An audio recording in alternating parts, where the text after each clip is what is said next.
Fleet Commander Zorac of the Valyrian Empire had seen 1,000 worlds. He'd commanded fleets that could shatter moons. His entire understanding of the universe was absolute, built on the unwavering bedrock of physics. The Valyrians' rise to power wasn't luck, it was pure math. They had deciphered the source code of the cosmos. The four fundamental forces, the constants of nature, the inviolable speed of light. To them, these weren't limitations. They were the rungs on a ladder they had climbed to become as gods. For 10,000 years, the Valyrian Empire had been the sole arbiter of what was possible.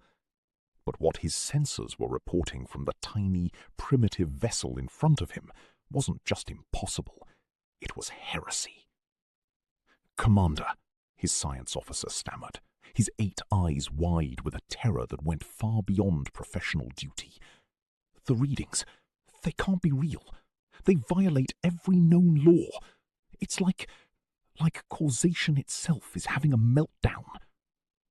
On the main screen, the human ship, no larger than a scout, and designated with the absurdly boring name the Wanderer, was moving at 50 times the speed of light.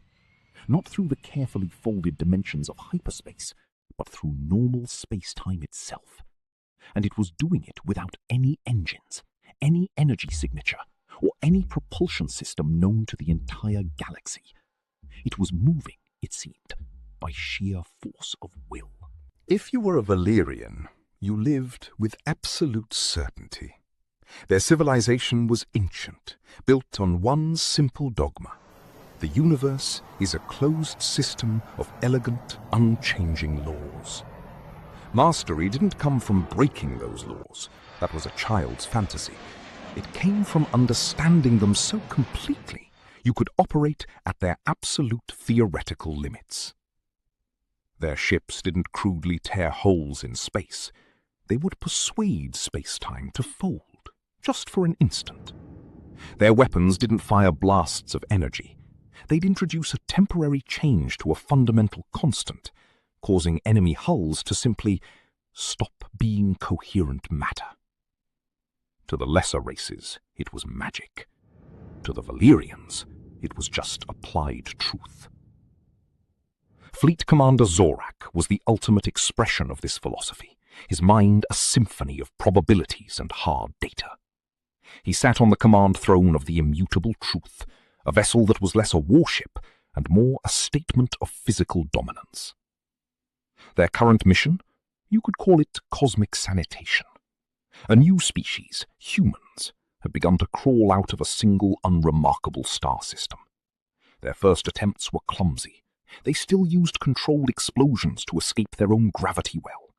Their first FTL prototypes leaked radiation and tore ugly holes in space. The Valyrian High Council debated the human problem for all of 3 minutes before deciding. The species was chaotic, unpredictable, and expanding like a virus. Not malicious, the Council decided, just insignificant. A nuisance to be tidied up. So Zorac was sent, not with an armada, that would give the humans too much credit, but with a single battle group, more than enough to sterilize a star system. As his fleet arrived in the humans' home system, called Sol, Zorac felt that familiar, comforting sense of cosmic order. Everything was as it should be. He focused on the third planet, a vibrant sphere of blue, white, and green, teeming with a chaotic soup of biological life. "Commander," came the flat voice of his tactical officer, Lyra. "Target analysis complete. The human species exhibits high levels of internal conflict, resource mismanagement, and paradoxical belief systems. Threat level negligible." "And their vessels?" Zorac asked. "A small flotilla is moving to intercept. 12 ships. The lead vessel, Wanderer, appears to be an unarmed scout." Zorac almost felt something like amusement. Sending an unarmed scout to face the immutable truth was like sending a bacterium to negotiate with a supernova. "Target the lead vessel," Zorac commanded. "Don't destroy it. Disable its systems. I want a specimen. Our scientists will be interested to study the biology of such irrationality." A targeting solution locked. A perfect vector. A calibrated burst of energy to slice the Wanderer's power conduits without breaching its hull. The Valyrian way was always clean. "Weapon is charged, Commander. Awaiting your command to... Lyra's synthesized voice faltered. For a machine mind that hadn't deviated from its programming in 500 years. This was the equivalent of a scream. "Report," Zorac commanded. "Commander," Lyra's voice was strained, laced with digital static. "The target, it's gone." Zorac's gaze snapped to the view screen. The space where the Wanderer had been was empty. "Cloaking device?" he demanded. "No, Commander," Lyra stated, the static worsening. "It did not cloak. It did not jump. It simply moved. Instantly, from coordinate alpha to coordinate gamma." The display updated. A red icon representing the human ship now blinked insolently on the far side of their battle group, a position it could not possibly have reached. "That is a distance of 2 light minutes," Zorac stated, the words cold and hard. "Report its method of travel." There was a long, terrifying silence. Then Lyra spoke, her voice a whisper of pure data shock. "There was no method, Commander.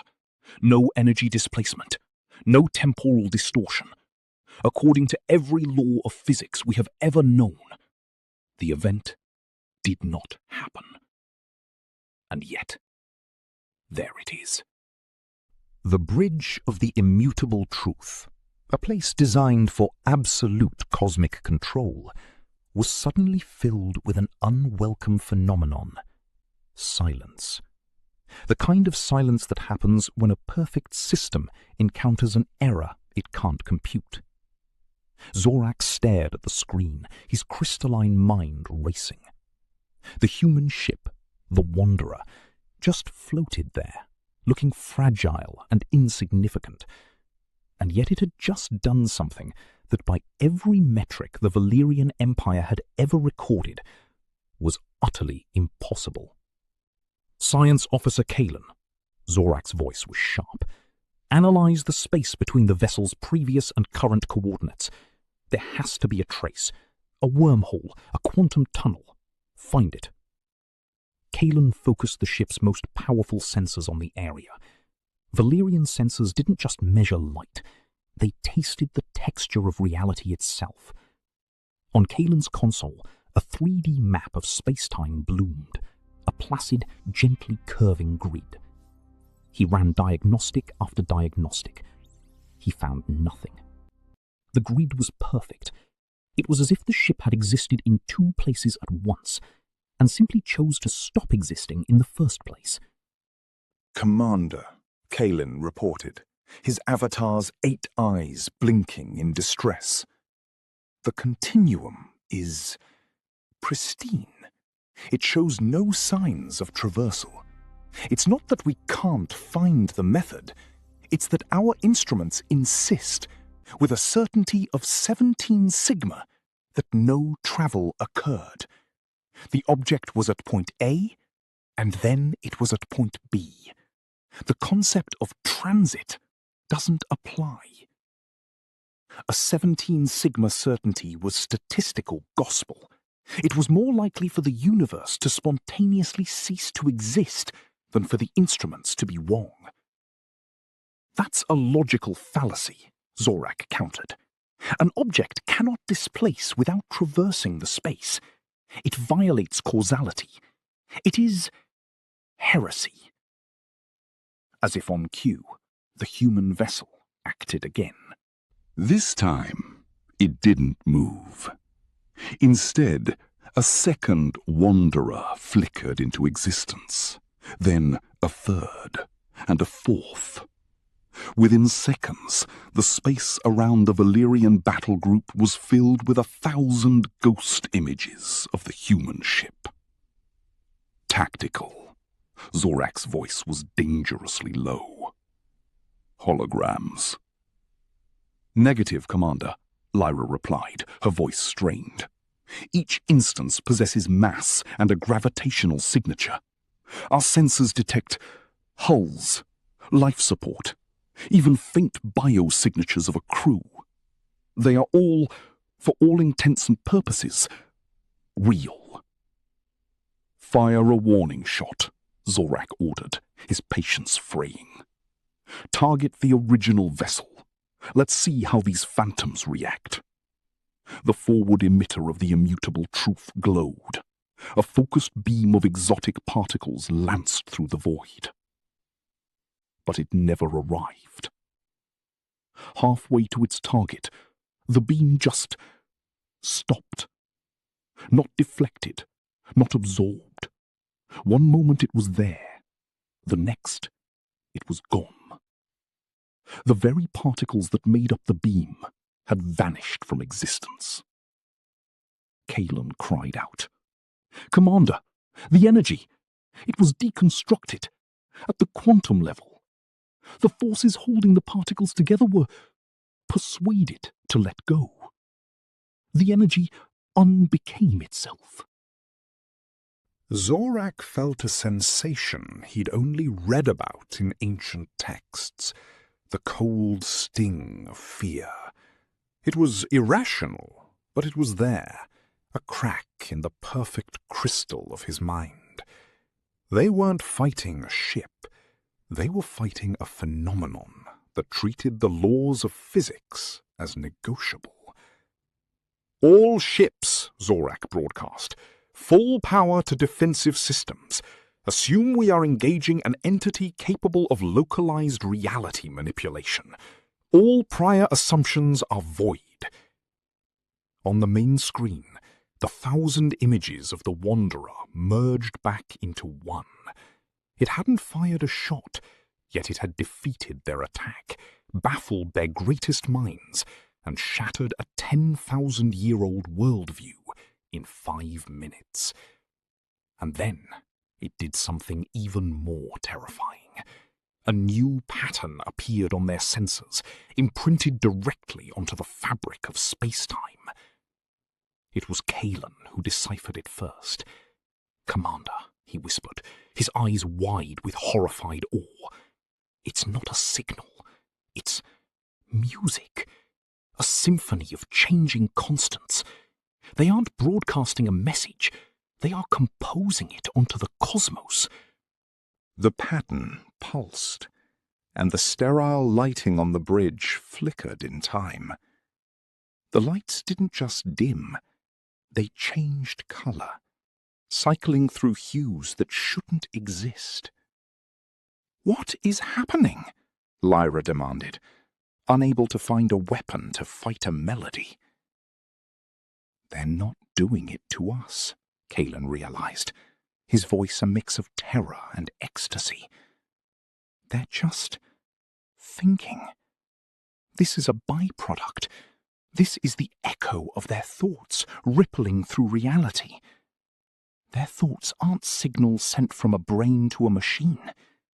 Their thoughts are the machine." Zorac finally understood. He'd come here to make an example of a primitive species. He thought he was the teacher. But he was really an archaeologist who had just stumbled upon the ruins of his own civilization's beliefs and found a living, breathing god sleeping there. Valyrian minds weren't built for panic. It was a messy, inefficient data cascade. Yet the feeling that seized the bridge of the immutable truth could be described in no other way. It was a cold, logical, and utterly complete panic. "The anomaly is reconfiguring its local environment at will," Kalen exclaimed. "The gravitational constant around the human vessel is in flux. They're tuning it, like a musical instrument."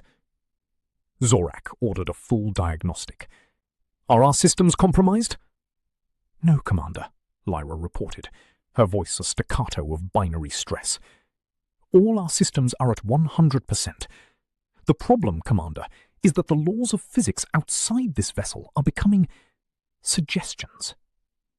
To test this, Zorac ordered the launch of a drone, a simple observation probe. It launched, a silver dart accelerating toward the Wanderer. It travelled for precisely 1.3 seconds. Then its telemetry feed devolved into screaming static. "Report," Zorac snapped. "The drone...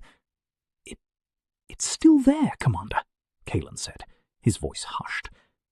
"But it is also not there. It exists in a superposition of physical states.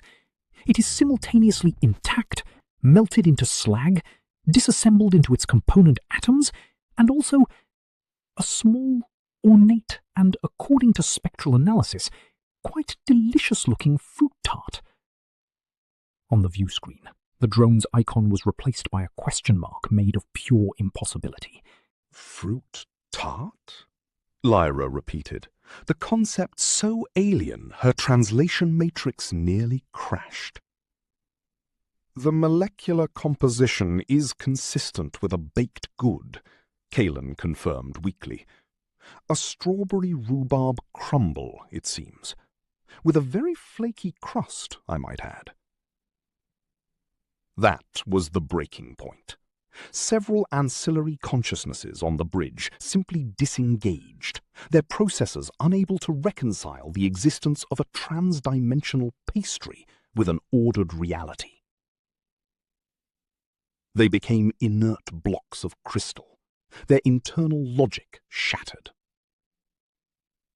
Zorac fought to maintain his own coherence. He would not be defeated by a baked good. "They are toying with us," he declared. "A psychological attack." "If it is, Commander," Kalen countered, "it's the most terrifyingly effective one in history. They didn't turn our drone into a weapon. They turned it into something so completely and utterly nonsensical that our very ability to reason is threatened." Then, a thin, ethereal tendril of light extended from the Wanderer. It snaked through the void with a lazy grace and brushed past one of Zorac's escort ships, the unwavering Logic. For a moment, nothing happened. Then the unwavering Logic began to sing. It was a chorus of pure, heart-wrenching sound that emanated from the very atoms of the ship's hull. The trillion-ton battlecruiser was vibrating with a complex polyphonic harmony, a mournful and achingly beautiful melody. "Report from the unwavering Logic," Zorac demanded. A frantic message appeared. "Commander, we have lost control of our molecular cohesion. We are not damaged. We are resonating. The crew is weeping." Zorac watched in horror as the mighty warship drifted, its crew of hyperlogical intelligences incapacitated by what could only be described as profound sadness. Kalen frantically searched the archives for anything, even a myth, that could explain this. "Commander, I've found a potential analogue," he said, his eyes glowing. "It's in the Forbidden Law section." He brought up a corrupted text from a long-dead race of telepaths. "They believed the universe was not made of matter and energy, but of information and consciousness," he read. "They believed physical laws were a consensus reality, rules agreed upon by the silent consciousness of the universe itself. They theorized a species could evolve to a point where it could opt out." The text went on. Such a being wouldn't need technology. It could think itself from one place to another. It could look at a rock and, by simply withdrawing its agreement that the rock should be solid, cause it to dissolve. The Kylar called this hypothetical entity the Ansu, the mind unbound. They also wrote, Kalen added, his voice dropping to a whisper, that the emergence of such a species would be the final great filter, not because it would destroy itself, but because its very existence would unravel the consensus reality of the universe around it. As he finished speaking, a new message appeared on the main view screen. It was simple text written in the Valyrians' own austere mathematical script, a language no outsider had ever been permitted to learn. The message consisted of a single chilling question. Are you beginning to understand? The question hung in the void, written in their own secret language. It was the ultimate violation. The humans hadn't just broken the laws of physics, they had broken into the most sacred, protected part of the Valyrian Empire, their language, the very code of their thoughts, and used it as casually as a child uses a crayon. Zorac couldn't answer. Instead, he did the only logical thing left. He prepared to fire the Empire's ultimate weapon, the Annihilator Cord. It wasn't a bomb. It was a piece of weaponized information, an algorithm that when fired into a star would force it to go supernova in seconds. It was the final, ugly word in any argument. Charge the Annihilator Cord, Zorac commanded, his voice as cold as the void. Target their star. We will erase this entire system from existence. The core of the immutable truth began to glow with the terrible, discordant frequency of the weapon. The Wanderer remained motionless, as if watching. The charging sequence reached 99%, nanoseconds from firing. And then it happened. Not an attack, not a shield. It was a thought, delivered directly into the mind of every Valyrian in the fleet. For Zorac, it felt like a dam breaking. For the first time in millennia, he experienced something else. It was the feeling of warmth on skin he did not have, the memory of a taste he had never known, the scent of rain on dry earth he had never walked on. It was a wave of alien, chaotic, and overwhelmingly human sensations flooding his sterile mind. And carried on that wave was a message. We mean you no harm. It wasn't just words. It was the concept of meaning no harm itself, a complex idea of empathy and regret that Zorac's mind had never truly grasped. To the Valyrians, harm was an inefficient outcome. To the humans, it was a tragedy. You call the universe a closed system of laws. You are not wrong, but you are incomplete. Zorac's mind was filled with a metaphor. He saw a vast, beautiful house. The Valyrians were its masters. They'd spent eons mapping every room, polishing every floor. They believed they knew the house completely. Your laws of physics, the thought continued, its gentleness terrifying, are just the local building codes. They are the rules agreed upon for this one house. The perspective in Zorac's mind pulled back. He saw the house, his perfect, ordered universe, and then he saw what was outside. A landscape of infinite, shifting possibilities, of houses built with dream logic. Our minds were never part of that agreement. The perspective zoomed back in, not on the house, but on a human. They hadn't evolved inside the house, bound by its rules. They had evolved out here, in the wild garden of pure potential. They weren't bound by the building codes because they had never been inside the building. The universe is information, Commander, and we are just now learning how to edit the code. You saw our ship move, but there was no ship. There was only the idea of a ship, an idea so strong that reality had no choice but to build it. You fired your weapons, but you were firing at a thought. And how can a bullet kill an idea?